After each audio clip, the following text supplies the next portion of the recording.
बिस्मिल्लाहिर्रहमानिर्रहीम। अस्सलाम वालेकुम। उम्मीद आप खैरियत से होंगे। अल्लाह मियां आपको अपने हिफ्ज़ व ईमान में रखे। आज का हमारा टॉपिक है हज़रत आदम अलैहिस्सलाम से पहले इस दुनिया में क्या था। ये सवाल सबके जहन में आता है कि इंसानों से पहले इस कायनात में क्या था। एक सहाबी ने रसूल करीम सल्लल्लाहु अलैहि वसल्लम से सवाल किया कि ए अल्लाह के रसूल, ज़मीन और आसमान को पैदा करने से पहले हमारा परवरदिगार कहाँ था। आप सल्लल्लाहु अलैहि वसल्लम ने फरमाया, तब अल्लाह ताला के सिवा और कुछ नहीं था। फिर अल्लाह ताला ने पानी पर अपना अर्श बनाया, गोया कि ये कायनात की इब्तदा थी। फिर अल्लाह ताला ने कलम को पैदा किया और हुक्म दिया कि लिख। कलम ने अल्लाह के हुक्म से और उसके इल्म से कयामत तक होने वाले सब कुछ को लोहे महफूज पर लिख दिया। और इसके बाद आसमान और ज़मीन की 6 दिन में तख्लीक की गई। और फिर यमन से आए हुए एक वफद ने भी रसूल करीम सल्लल्लाहु अलैहि वसल्लम से कहा कि हम दीन की समझ और कलम की इब्तदा जानने आए हैं। तो इसका मफहूम ये है कि सबसे पहले सिर्फ अल्लाह ताला ही था, उसका अर्श पानी पर था। और फिर अल्लाह ताला ने कलम को पैदा किया और उस कलम ने लोहे महफूज पर कयामत तक होने वाले वाकयात को लिख दिया। फिर आसमान और ज़मीन को पैदा किया गया। इसकी जो तरतीब हमें रवायात से पता चलती है वो कुछ यूं है कि अल्लाह ताला ने हफ्ते के दिन मट्टी यानी ज़मीन को पैदा किया। जब अल्लाह ताला ने ज़मीन बनाई तो वो कांपने लगी। फिर अल्लाह ताला ने अतवार के दिन इसमें पहाड़ बनाए, जमीन को सहारा देने के लिए, ऐसे जैसे उसके अंदर कील नहीं ठोंक दिए जाते, इस तरह से फिर जमीन साकन हो गई। पीर के दिन अल्लाह ताला ने दरख्त बनाए। मंगल के दिन अल्लाह ताला ने तकालीफ, मसीबतें, जरासीम और बीमारियां बनाई। बुध के दिन अल्लाह ताला ने नूर को पैदा किया। जुमेरात के दिन जमीन पर चौपाए बनाए, फिर इन्हें जमीन पर फैला दिया। और फिर जुमे के दिन आखिरी घंटों में अल्लाह ताला ने असर की नमाज के बाद आदम अलैहिस्सलाम को पैदा फरमाया। गोया अल्लाह ताला ने इंसान की पैदाइश से पहले उसकी आसाइशों और उसकी ज़रूरियात को पैदा किया। यानी मखलूक की तख्लीक में आखिरी नंबर पर अल्लाह ताला ने इंसान को पैदा किया। यूं इंसान में सबसे पहली तख्लीक हज़रत आदम अलैहिस्सलाम की थी। वो तमाम इंसानों के बाप हैं। इंसानों की पैदाइश से पहले फरिश्तों और जिन्नों की भी तख्लीक हो चुकी थी। फरिश्ते अल्लाह ताला की वो मखलूक हैं जिनका असल ठिकाना आसमान है। वो जमीन वालों के लिए इस्तगफार करते हैं। फरिश्तों को नूर से पैदा किया गया और जिन्नों को आग से पैदा किया गया। इंसान की तख्लीक मट्टी से हुई। अबलीस जो कि शैतान था वो भी फरिश्तों में से नहीं बल्कि जिन्नों में से था। उसकी तख्लीक भी आग से की गई है। कुछ रवायात से पता चलता है कि आदम अलैहिस्सलाम से 2000 साल पहले जिन्नात पैदा किए गए और ये जिन्नात आपस में बड़े फितना और फसाद करते थे। जब इनका फितना और फसाद हद से बढ़ गया तो अल्लाह ताला की तरफ से फरिश्तों का एक लश्कर भेजा गया। इनकी खूब आपस में मारका आराई हुई जिसमें फरिश्तों ने जिन्नों को तहस नहस कर दिया और वो समंदर के जजीरों में जाके पनाह लेने पर मजबूर हो गए। और आज भी जिन्नात ये समंदर के जजीरों में रहते हैं। और अबलीस भी जो शैतान जिन्नात का सरदार है उसका तख्त भी पानी पर है, लेकिन पानी पर कहाँ तख्त है इसके बारे में कोई इल्म नहीं है। अबलीस का असल नाम अजाजील था। खैर, जब अल्लाह ताला ने ज़मीन को इंसानों के जरिए आबाद करना चाहा तो अल्लाह ताला ने इंसान की तख्लीक फरमाई, क्योंकि जिन्नों में इंसान जैसी फहम व फरासत नहीं पाई जाती। कहा जाता है कि जिन्नों में सबसे ज्यादा इल्म रखने वाला जिन इंसान के 10 साल के बच्चे जितनी अक्ल रखता है। अल्लाह ताला ने इंसान की तख्लीक करके इसमें रूह फूंकी। फिर अल्लाह ताला ने फरिश्तों को बताया कि मैं जमीन पर अपना नायब बनाने वाला हूँ। फरिश्तों ने अल्लाह ताला से पूछा कि ऐसी मखलूक क्यों पैदा कर रहे हैं आप जो जमीन पर फसाद करेगी, खून बहाएगी। हम हर वक्त आपकी तारीफ और पकीज़गी बयान करते हैं। जिस पर अल्लाह ताला ने फरमाया, जो कुछ मैं जानता हूँ तुम नहीं जानते। फरिश्तों के सवाल के 2 मकासद थे। पहला ये कि क्या ये भी जिन्नों की तरह जमीन पर फसाद करेंगे। दूसरा ये कि क्या हमसे तुम्हारी इबादत में कोई कोताही हुई है। बहरहाल जब अल्लाह ताला ने आदम को पैदा किया तो जमीन से मट्टी लाने का हुक्म दिया। अल्लाह ताला ने जिब्राइल फरिश्ते को सबसे पहले जमीन पर मट्टी लाने के लिए भेजा। जिब्राइल जब जमीन से मट्टी लेने आए तो जमीन ने आगे से कहा, मैं अल्लाह की पनाह मांगती हूँ, मेरी कोई चीज खराब ना की जाए। जिब्राइल अलैहिस्सलाम मट्टी लिए बगैर वापस चले गए और अल्लाह ताला को जाके जमीन का पैगाम सुना दिया। अल्लाह ताला ने मिकाइल फरिश्ते को भेजा। मिकाइल फरिश्ते को भी मट्टी ने वही कहा जो जिब्राइल से कहा और मिकाइल भी मट्टी लिए बगैर ही वापस चले गए। फिर अल्लाह ताला ने इज़राइल फरिश्ते को जमीन से मट्टी लाने के लिए भेजा। इज़राइल फरिश्ते को जब मट्टी ने कहा कि मैं अल्लाह की पनाह मांगती हूँ, मेरी कोई चीज खराब ना की जाए, तो इज़राइल फरिश्ते ने कहा, अल्लाह ने मुझे जो हुक्म दिया है मैं वो करके जाऊंगा।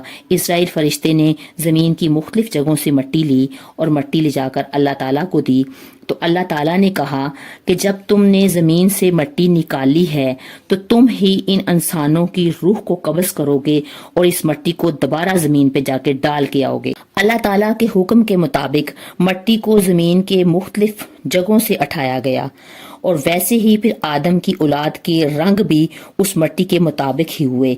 बाज का सुर्ख है, बाज का सफेद, बाज का स्याह और बाज का इसके दरमियान में। इस मट्टी को पानी से तर किया गया तो ये तीन बन गई। कुरान पाक में भी बाज जगह पर अल्लाह ताला ने इंसान की तख्लीक के बारे में तुराब का लफ्ज इस्तेमाल किया है, यानी खुश्क मिट्टी, और बाज जगह पर तीन का लफ्ज इस्तेमाल किया है, यानी गीली मिट्टी या तर की हुई मिट्टी।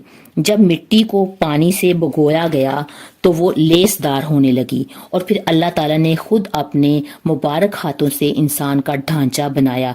यानी अल्लाह ताला ने इंसान की तख्लीक फरिश्तों के सुपुर्द नहीं की, बल्कि खुद इंसान को एक मूर्ति की सूरत में ढाला, फिर इसको एक मुकर्रा मुद्दत तक पड़ा रहने दिया, यहाँ तक कि वो गीली मिट्टी खुश्क हो जाए। जब वो गीली मिट्टी खुश्क हो गई तो उसका रंग स्याह हो गया, इसमें से बदबू आने लगी। फिर वो खुश्क होकर खनखनाती मिट्टी बन गई और आखिर में वो उसका ऐसा रंग हो गया जैसे आग से पकी हुई मिट्टी नहीं होती, जैसे कुरान पाक में फखार कहा गया है। और कुरान पाक में इस मिट्टी के लिए और भी बहुत से लफ्ज मिलते हैं, जैसे हमायून, स्याह मिट्टी, मसनून, बदबूदार मिट्टी, सलसाल यानी कई खनखना कर बोलने वाली मिट्टी। तख्लीक आदम अल्लाह ताला का एक बेहतरीन करिश्मा है। इंसानों को एक बेहतरीन शक्ल अता की गई। उस वक्त इंसान का कद सबसे लंबा था और बाद में आने वाले इंसानों का कद जो है वो कदरे घटता चला गया। इंसान में सबसे लंबा कद हजरत आदम अलैहिस्सलाम का है। एक रवायत में हजरत आदम अलैहिस्सलाम का कद 60 हाथ यानी 60 मीटर बयान किया गया है। बहरहाल जब अल्लाह ताला ने इंसान का ढांचा बनाकर खुश्क होने के लिए एक मुकर्रर मुद्दत तक छोड़ दिया तो अबलीस यानी शैतान उसके इर्द गिर्द चक्कर काटने लगा। वो इस ढांचे को ठोकर मारता तो इसमें से ऐसी आवाज आती जैसे खाली मिट्टी के मटके में से आती है। और उसने देखा कि ये ढांचा पेट वाला है तो वो समझ गया कि ये मखलूक अपने ऊपर काबू नहीं रख सकेगी। आदम अलैहिस्सलाम में रूह डालने से पहले फरिश्तों का गुजर उस ढांचे के पास से हुआ तो वो भी घबरा गए। अबलीस भी इस ढांचे के पास से गुजरता तो ढांचे को ठोकर मार के कहता कि तुझे किसी खास मकसद के लिए पैदा किया गया है। ये कहकर वो उसके मुंह के अंदर से दाखिल हो जाता और कमर के रास्ते से बाहर निकल जाता। फिर उसने फरिश्तों से कहा कि इससे घबराने की कोई जरूरत नहीं है, अगर मुझे इस पर मुसल्लत किया गया तो मैं इसे हलाकत में डाल दूंगा, और अगर इसे मुझ पर मुसल्लत किया गया तो मैं यकीनन इसकी नाफरमानी करूंगा। यानी अभी हजरत आदम अलैहिस्सलाम में अल्लाह ताला ने रूह भी नहीं फूंकी थी, तब से अबलीस की इंसान से दुश्मनी वाज़िया थी। फिर अल्लाह ताला ने हजरत आदम अलैहिस्सलाम में अपनी रूह फूंकी। जैसे ही रूह इस मुजस्समे में सर की तरफ से दाखिल हुई तो आदम अलैहिस्सलाम को छींक आई। तो फरिश्तों ने हजरत आदम अलैहिस्सलाम से कहा कि अल्हम्दुलिल्लाह कहिए। तो हजरत आदम अलैहिस्सलाम ने अल्हम्दुलिल्लाह कहा। अल्लाह ताला की इस तारीफ के जवाब में अल्लाह ताला ने फरमाया कि तुझ पर तेरा रब रहम फरमाए। जब रूह उनकी आंखों में डाली गई तो उन्होंने अपनी आंखों से जन्नत के फल को देखा तो वो गौर व फिक्र करने लगे। फिर जब रूह पेट में दाखिल हुई تو کھانے کی طلب ہوئی، یعنی روح ابھی ٹانگوں تک نہیں پہنچی تھی تو کھانے کی خواہش محسوس ہونے لگی۔ جب آدم علیہ السلام میں روح پھونکی گئی تو اللہ تعالیٰ نے ان کی پشت پر ہاتھ پھیرا، جس سے قیامت تک آنے والے سارے انسان باہر آ گئے۔ آدم کی تمام اولاد ان کے سامنے ظاہر ہو گئی۔ یہ بات قرآن پاک اور حدیث سے بھی واضح ہے۔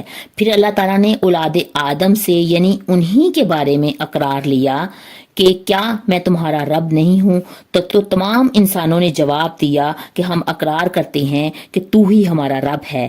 اللہ تعالیٰ نے آدم علیہ السلام میں اپنی روح پھونک کر فرشتوں اور جنوں سے انسان کو سجدہ کرنے کا حکم دیا۔ ابلیس کے علاوہ سب نے حضرت آدم علیہ السلام کو سجدہ کیا۔ اللہ تعالیٰ نے ابلیس سے پوچھا کہ تجھے کس چیز نے سجدہ کرنے سے روک دیا؟ تو اس نے جواب دیا کہ تو نے مجھے آگ سے پیدا کیا ہے اور اس کو مٹی سے، گویا میں اس سے بہتر ہوں۔ اللہ تعالیٰ نے اس کی سرکشی کی وجہ سے اس کو سزا دیتے ہوئے فرمایا کہ تو جنت سے اتر جا، تجھے کوئی حق حاصل نہیں ہے کہ تو جنت میں رہ کر تکبر کرے۔ ابلیس نے جواب میں کہا کہ مجھے قیامت تک مہلت دے دیجیے گا، یعنی میری عمر اتنی لمبی کر دیجیے گا کہ قیامت تک مجھے موت نہ آئے، جب تمام انسانوں کو دوبارہ زندہ کیا جائے گا۔ اللہ تعالیٰ نے فرمایا کہ تجھے ایک وقت مقرر تک مہلت دے دی گئی ہے۔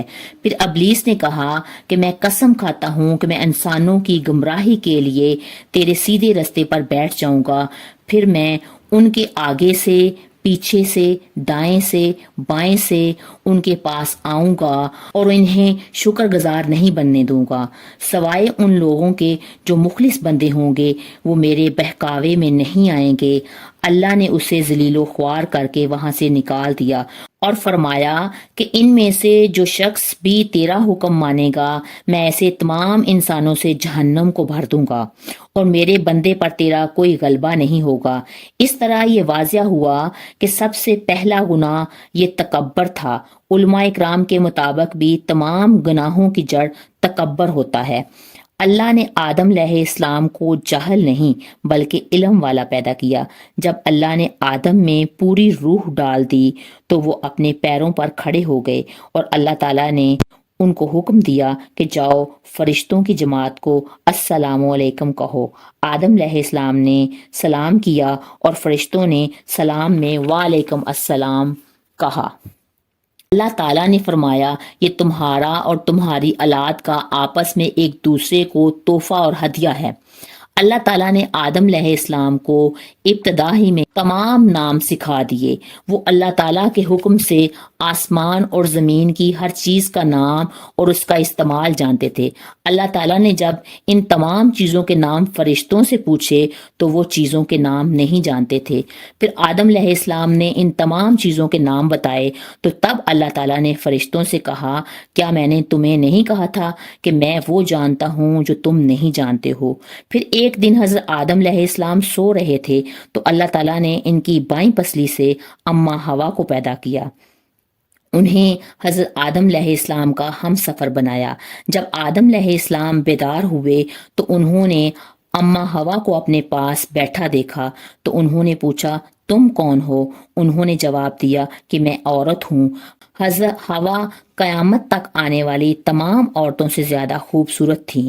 حضرت آدم علیہ السلام اور حضرت ہوا دونوں جنت میں رہتے تھے۔ انہیں نور کا لباس پہنایا گیا۔ جب ابلیس نے انہیں گمراہ کرنا شروع کیا تو اللہ تعالیٰ نے انہیں جس درخت کے پاس جانے سے منع کیا تھا، شیطان نے اس کو اسی درخت کا پھل کھانے پر مجبور کر دیا۔ اس پر جھوٹی قسمیں بھی کھائیں۔ انہوں نے اس درخت کا پھل کھا لیا تو اللہ تعالیٰ کی نافرمانی کے مرتکب ہوئے۔ اللہ تعالیٰ نے ان سے نور کا لباس لے لیا اور وہ برہنہ ہو گئے۔ پھر وہ درخت کے پتوں سے اپنے جسم کو ڈھانپتے رہے، لیکن اس گناہ کی وجہ سے وہ غرور و تکبر کی جگہ اللہ تعالیٰ سے معافی مانگنے لگے اور ان کی مغفرت کی طلبگار ہوئے۔ اس سے یہ پتہ چلتا ہے کہ خطا انسان کی فطرت کا حصہ ہے کیونکہ وہ فرشتوں کی طرح معصوم نہیں ہے۔ پھر اللہ تعالیٰ نے انہیں جنت سے نکل جانے کا حکم دیا اور پھر دونوں وہ زمین پر اتارے گئے۔ ابلیس بھی ان کے ساتھ زمین پر اترا۔ حضرت آدم علیہ السلام اور حضرت ہوا نے اپنے رب سے معافی کے کلمات سیکھے، اور ایک روایت کے مطابق حضرت آدم علیہ السلام کو ہند میں اور جبکہ حضرت حوا علیہ السلام کو جدہ میں اتارا گیا۔ پھر وہ ایک دوسرے کو ڈھونڈنے لگے اور آخرکار میدان عرفات میں ان کی ملاقات ہوئی۔ حضرت حوا نے 20 ولادت میں 40 بچوں کو جنم دیا، اور ہر ولادت میں ایک لڑکا اور ایک لڑکی ہوئی۔ سب سے پہلا جوڑا قابیل اور اس کی بہن کامین کا تھا۔ اس طرح زمین پر نسل انسانی کی افزائش شروع ہو گئی، اور جو آج تک جاری و ساری ہے۔ میری ویڈیو اگر آپ کو اچھی لگی ہے تو اس کو لائک کریں، چینل کو سبسکرائب کریں۔ فی امان اللہ۔